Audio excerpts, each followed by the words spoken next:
ہمارا ایک دوست کئی سال پہلے ایک عرب ملک میں سیٹل ہو گیا تھا اور پھر وہیں کا ہو رہا۔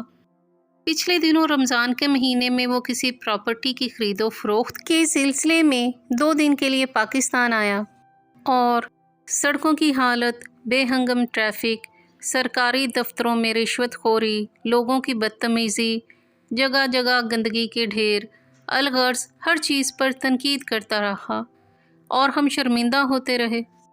سارا دن روزے کی حالت میں ہم اس کا کام نپٹاتے رہے اور افطاری سے تھوڑی دیر پہلے ہم گھر کے پاس والی مسجد کے ساتھ ملحقہ چھوٹے سے پارک میں آ کر بیٹھ گئے۔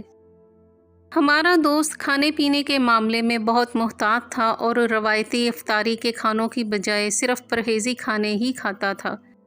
چنانچہ ہم اس کے لیے ٹھنڈی پانی کی بوتل اور چند کھجوریں لا کر پارک میں بیٹھ گئے تاکہ مغرب کی نماز کے بعد کسی اچھے سے ہوٹل میں اس کی مرضی کا کھانا کھا سکیں۔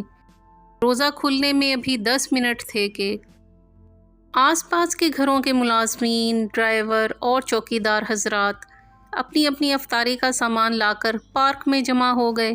یہ ان کا روزانہ کا معمول تھا۔ پاس ہی ایک بینچ پر ہم دونوں دوست بیٹھے ہوئے تھے اور ہمارے پاس ایک پانی کی بوتل اور 4 کھجوریں تھیں۔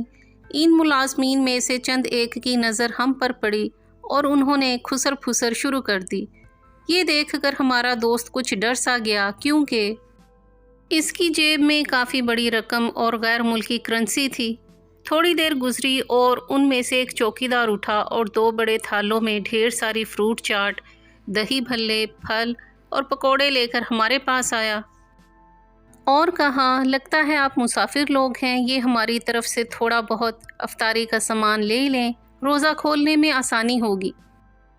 ہم نے بہت کہا کہ ہم نے یہ سب نہیں کھانا، لیکن وہ تمام لوگ بضد ہو گئے اور کہا کہ یا تو ہم ان کے ساتھ کھائیں گے یا وہ بھی نہیں کھائیں گے۔ مغرب کی اذان ہوئی، افطاری کی نماز پڑھی اور جب ہم واپس جانے لگے تو ہمارا دوست بولا، یار میں صبح سے پاکستان میں برائیاں ڈھونڈ رہا تھا لیکن یہ ایک اچھائی ان تمام برائیوں پر حاوی ہو گئی۔ ہمارے لوگوں جیسا پوری دنیا میں کوئی نہیں۔